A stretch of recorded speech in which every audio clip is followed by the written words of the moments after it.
So here we are. We're doing it. Welcome back to the channel, everybody. This is Nerd Shit in the Dark, Nerd Shit Entertainment. We are talking Wicked today.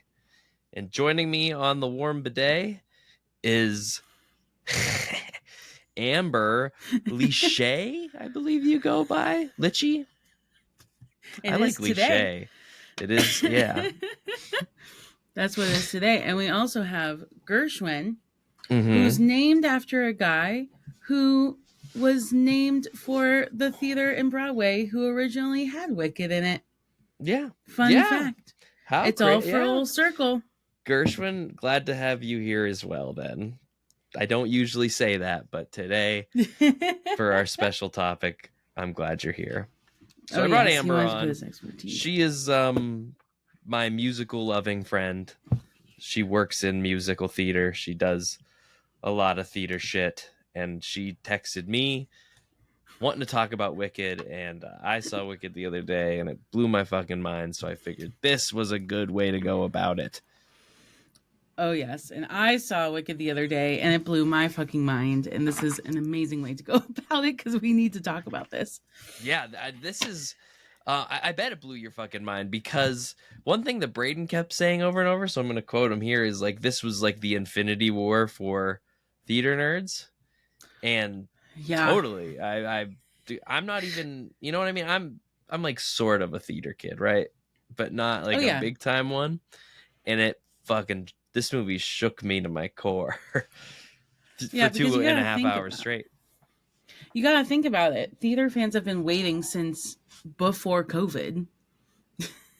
Because they announced that this movie was happening in about like 2018, 2019. Don't quote me on that. But I know that they started to audition during COVID. Oh, wow. Like there's videos of that. Yeah. There's videos of Ariana Grande and Cynthia Erivo like accepting their role on FaceTime because it's COVID. Oh, Jesus. Then did you also know that they took time to shoot both part 1 and part 2 at the same time? I did know that. Yeah, I figured so that part was 2's a already smart move. Done. Yeah, it sucks that we have to wait. Because I think when they started working on it, I don't think they were planning on making it 2, and then it was just like, we're making it 2. Yeah, somewhere. I'm not sure because no matter what, it's a really, really good thing they made it 2 because that first one, Gershwin, I just gotta let you go. You're too distracting. They did not cut a single piece of music. Yeah. In that you know more about this than I do. That's why I'm kind of just gonna let you roll off with this episode because I know some things, and I even say in the podcast like I have seen Wicked. I saw it freshman year of college on a recording that somebody must have had on like an NV2 at the time or something. So like not the best way to watch it, and I haven't followed up with, so I forgot most of it, you know. No, and it's definitely, it's hard to forget, but when you see the on-stage version, it's easy to kind of forget what they pick and choose to use as transitional and storyline, because the other great thing about the movie too is that they were able to expand on the story. Because Wicked, if you think about Wicked itself, like the musical, is only like 2 hours, 15 minutes. But that first movie is 2 hours and 40 minutes, almost 3 hours. And that is just the first act. Yeah. Like they go through all of the music from the first act, and they even added some transitional music. They added a little fun kind of reprise at the end of Popular. But other than that, they kept it all intact, and they even added shit. So like, yeah, you would know most of what a lot of my coworkers read the book leading into this. And see, I didn't read the book. I didn't do that. I've never read the book. Yeah. I'm glad I didn't though, because I feel like I said, any like prior knowledge in my head about this, and thank God I forgot most of it, would have, I think, taken from the experience, because I was just sucked in to this whole story, and that's just the story. The music is what really sucked me in, but the story alone, I was a really big fan of. No, it was an incredible story. I think they did a very, very good job of expanding where it needed to expand. Because the musical is just go, go, go, go, go. They might have like done like touches of everything, but like even the whole like Alphaba goes over for tea at Dr. Dillamon's house and all the animals are there. Like that wasn't in the musical. And spoiler. Oh, nice. Spoiler, but like all of those. Book. Yeah, so all of those in between moments were really, really important. And I didn't read the book because I was so engrossed in the musical. Mm-hmm. And like I also kind of wanted to leave it as a surprise. Yeah. But yeah, it's absolutely, completely, totally insane. I haven't felt this way because I'm a big, I regret to say it, but I'm still a really big Harry Potter nerd.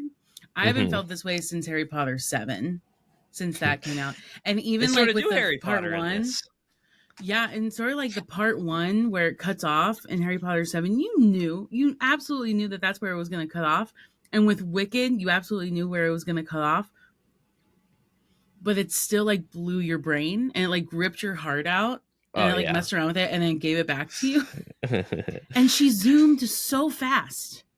Oh, dude, the effects on that final scene. So fast. So I teared up twice, and that was the ending was one of those moments because it was so much. It was her finally coming into being the Wicked Witch, or like, donning the name they're giving her. And I mean, her singing was just so fucking good. Until it like cuts to that to be continued. I mean, it's just like, it's a good thing they ended it there. For one, you don't want to put Defying Gravity as a middle, like Braden said this too, like you don't want to put it as like a middle of the movie ending point. It's a great just end of movie song. It's too big to be in the middle of the movie. And I think it was really smart to do 2 movies because I mean Act 2 is just, it's not just, but it's essentially The Wizard of Oz. So I think that, and it's dark. It deserves its own movie. Yeah. The second one is going to be so dark because the whole time, and if you're a theater nerd, you'll understand this too. But the whole time during this movie, I was hearing Cynthia sing, I was like, oh my God, I need to know what No Good Deed sounds like. That's the song when like they take Fiyero away and like they're about to kill him because like he's been canoodling with her and she like does a spell to save him. Yeah. And like there's a huge spoiler there. So like I'm not going to say the huge spoiler. That's fair. But I just for people who haven't. Yeah. And let's talk about the singing for a second because take it away. Damn.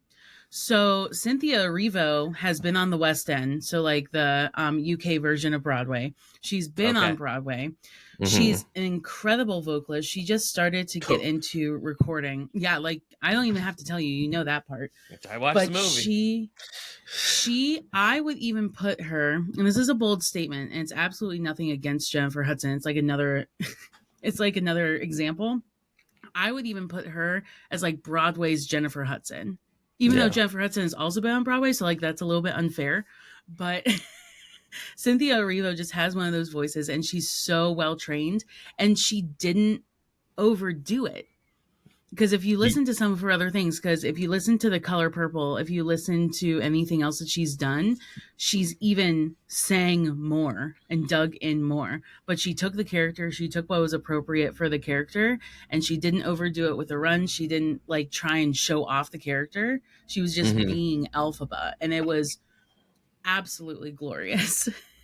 Yeah, I mean, because I'm gonna have to send you some of her other stuff too, because she's incredible vocalist, but this was very, very tasteful. Because I don't know any of her other singing, and honestly, I haven't heard any of the songs from Wicked in general since Living with You or Living with Brent, or when I watched it 14 years ago. So so like those little moments where she's like in the middle of singing, but then she'll like cut to just little bits of just talking in the middle of her singing. Glorious. I loved it. And when she like Me and the Wizard, or The Wizard and I song, holy fuck, that was a part in the movie where after that ended, a lady in my theater started clapping, and it was just her, but I was like, we should all be clapping. If we were at a musical, like I wanted to clap. And that's the beginning of the movie. Because I went with my mom and she leaned over, she's like, I feel like we should be clapping. Yeah. Just because like that's how grand every single scene was. So that's Cynthia. But then let's talk about Ariana Grande for a second. Sure. Because she is actually trained in musical theater. Right. I mean, she's an actor first. Exactly. Before she became Ariana Grande. She's a Nickelodeon. But then went to the pop world.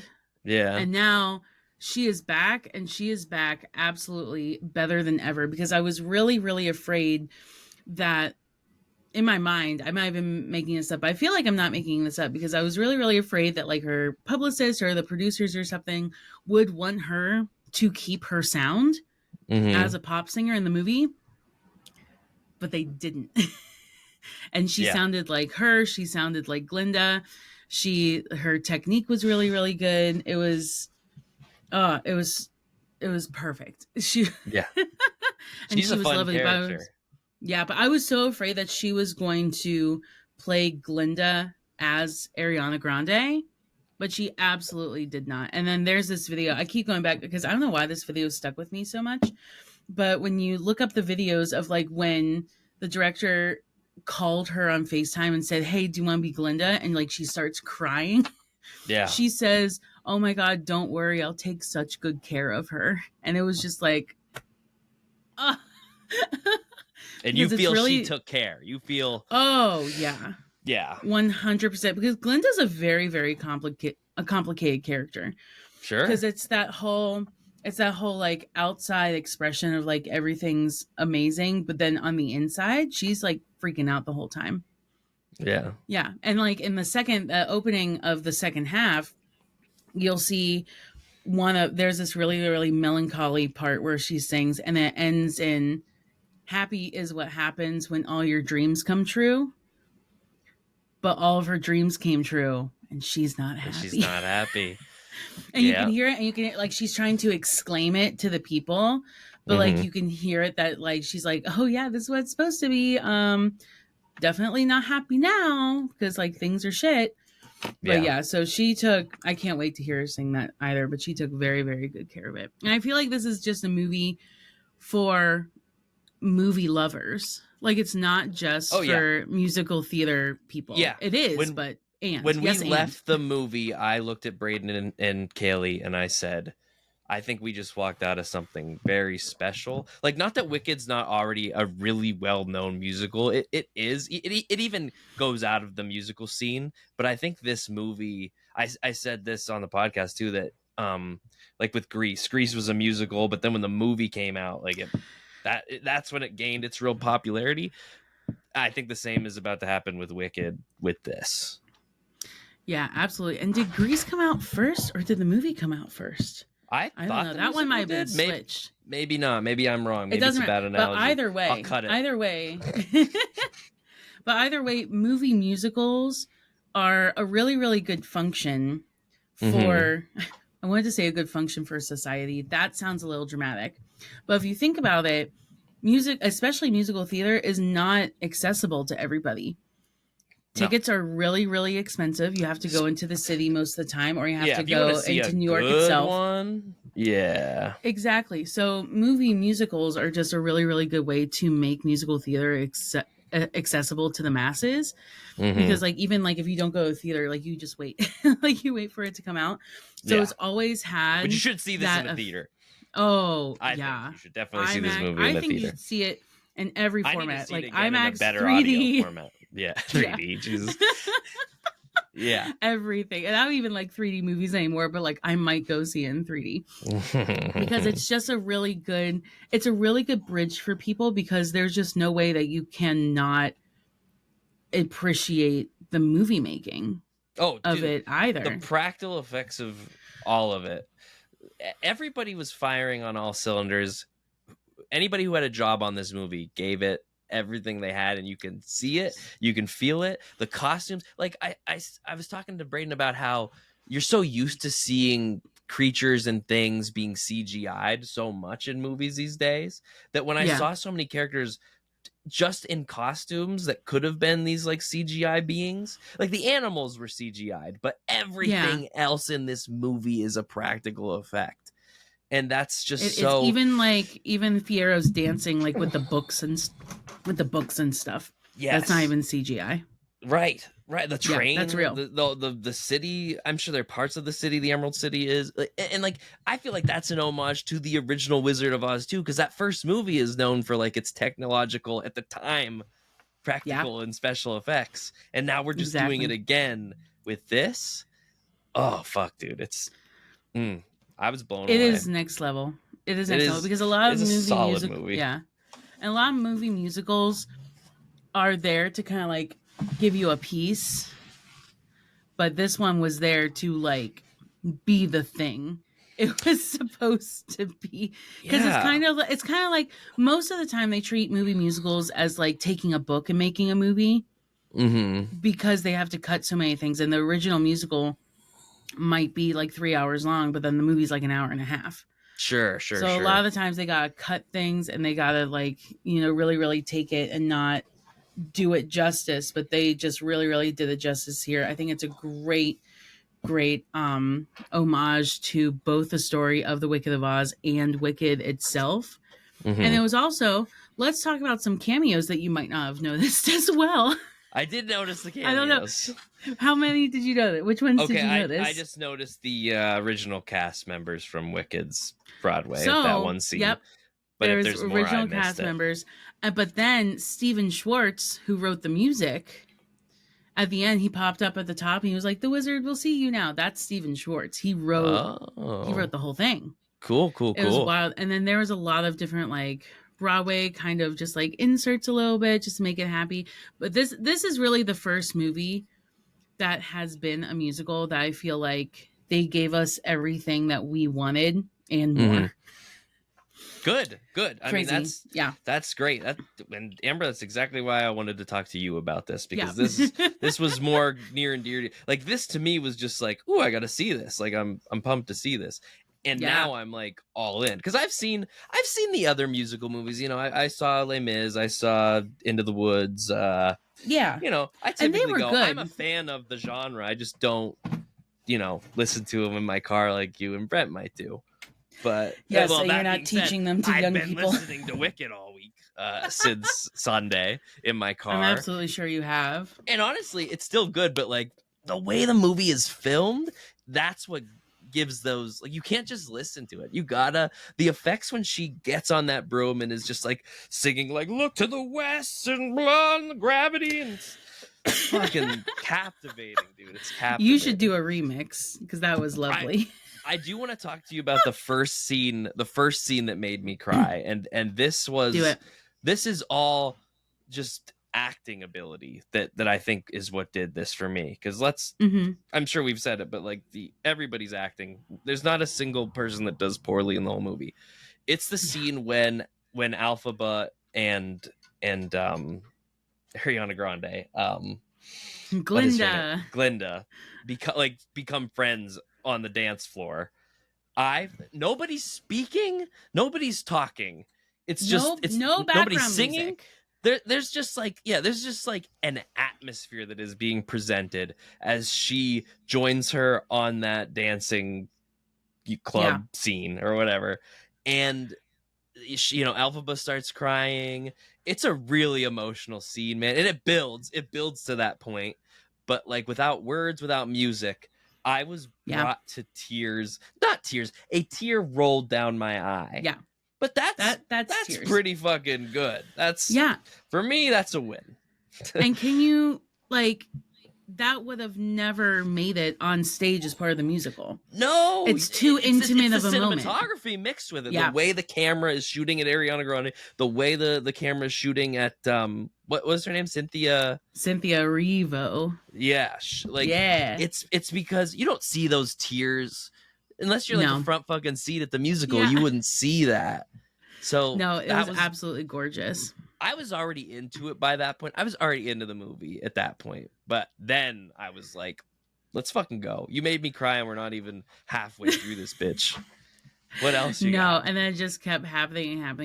Listen, so many moments, because not only is that like the music like I listen to in my car, but it's the music that my students want to learn. It's the music that like I was singing in college and stuff like that. So it's just like, because it's been around for long enough for it to kind of follow me in my career.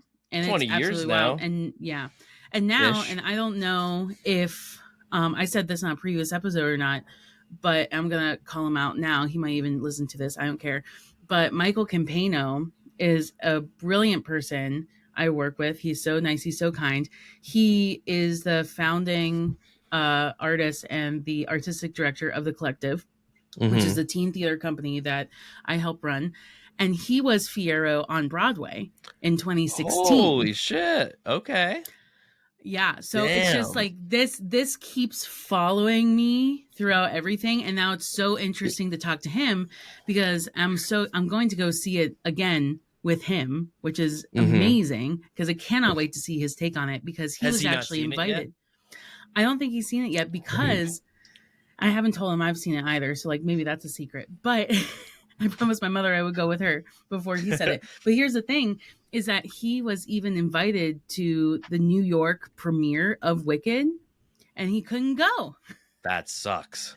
He couldn't go. His wife is pregnant. There's like a lot of different things going on. So because of that, he rented out a whole theater next Sunday and we're going to take all of our kids at the theater academy and we're going to make it a little bit of a field trip. So and like, that's the other thing. I knew that I actually went to go see it a little bit earlier with my mother, so I would have some space in between when I saw it a second time. But I'm so excited to see it. And this is not everybody's dream. Yeah. But like, I'm so excited to see it with a room full of theater kids right now. And, you know, like a whole Fiyero. Right. Because like I'm not talking about he was the understudy. He was like the actual thing in 2016. Well, I'm just glad to hear that there is casting for Wicked that cares about their pregnant spouse and chooses them over Wicked. That's always good to hear. Oh yeah. But we're gonna make a whole thing about it. I can't even imagine. I can't wait to hear it. But don't worry, I bought a red carpet, and I'm gonna have the kids like give them a little red carpet moment. Beautiful, as you should. Just like it's absolutely super wild. Cool, Amber. That's super cool. I forget that I'm so excited. Famous people a little. just a little. He's one of the only famous people, but you know what? He does know Cher. So right, and you work for what was his name? The rapper that you work for. Yeah, Common. Yeah, you know some people, man. I do. I worked at his school as a music theater and music teacher for 4 years, the school that he founded in Chicago. So I guess so. I keep forgetting. He's on my wall, actually. Yeah. I don't know if you could see him. I can sort of see the wall, but okay. Yeah, so he's up a little bit higher. He's wearing my t-shirt that I designed. Wow. That's pretty wild, too. I'm a famous celebrity t-shirt designer. Wow. I'm going to put that on my resume. You should. So yeah, literally wicked times, wicked thoughts, wicked feelings. And it's just, I cannot wait for the next one. And when the credits rolled, I was like, wow, I wonder where I'm going to be in a year. When I'm watching part 2. Truly. It was very like, what else can happen? Because it's all unlimited. Maybe we'll finally get our musical somewhere by the time. Listen, that I'm one ready. comes. The tab is still there. It's a favorite on my computer. So like, you just let me know when you're ready. You heard it here. You heard it here first, folks. Yeah, we got a musical coming. Oh boy, dude. Yeah, it was very special little movie. Do you have any more that you wanted to ramble off about? I'm sure you do. I don't know. That was really like, I've been thinking about it. It was for days. really the beef of it. And I'm very, very happy with all of the casting choices that they made. I'm really happy. I've been watching the little like behind the scenes snippets that come out on like Instagram and stuff like that, because I'm just, I just love to see how it's made, because it's never been made from a movie perspective before. I've seen so many different versions on stage, and I love those as well. Yeah. But it was really, really great to see how they saw it through a director lens and through a camera lens. Right. To just I was thinking that as I was watching it. There's a lot of scenes that like you can't do it the way they did it on a stage. Like it's just impossible. Like the argument song, the song where like right when they become roommates and they're like arguing, and it's going through like, their school day, what they're doing, like it's different pieces of time, and you can like kind of do that on stage, but it doesn't have that same impact because when you just being in different places like a movie can be. Yeah, when you think about the art forms and you think about the professionals that are involved with both, there's like you could just keep going and going and going. But when you think about it, theater is basically like a little shadow box, and it's like people watching. Yeah. Like if you're sitting at a park and you're looking around at people, you can only see what the people are doing there from your perspective, which is fantastic. But really, with a camera and on film, you can see all the in betweens and you can see what is important to the timeline there. But if you think about it, there's always this huge argument on what's better, film or theater, film or theater. I like theater better, but that's my whole profession, Mm-hmm. Mm-hmm. But the thing is that theater, it's so hard to do it live 8 times a week, singing, acting, dancing. So really, when you're seeing it, you're watching not only a story, not only music, but you're seeing like an athletic feat, and you're seeing people like do crazy things in person.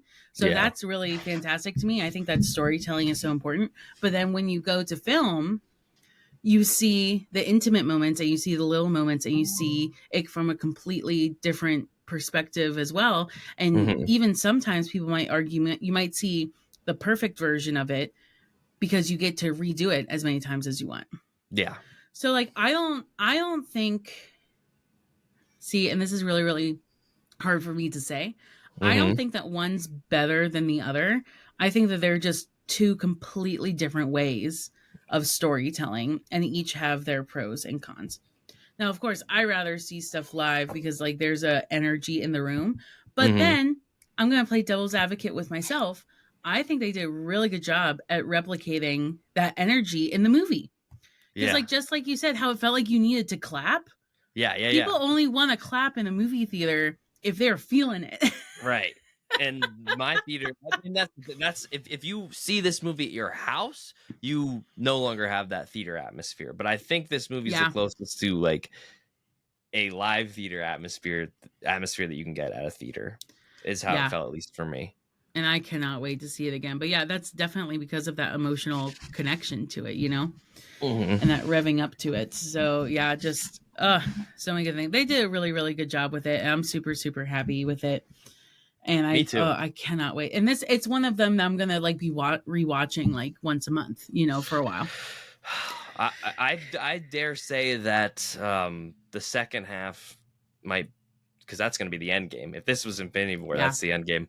God, it could take over my care to even just watch the original Wizard of Oz. You know what I mean? Like, it's just.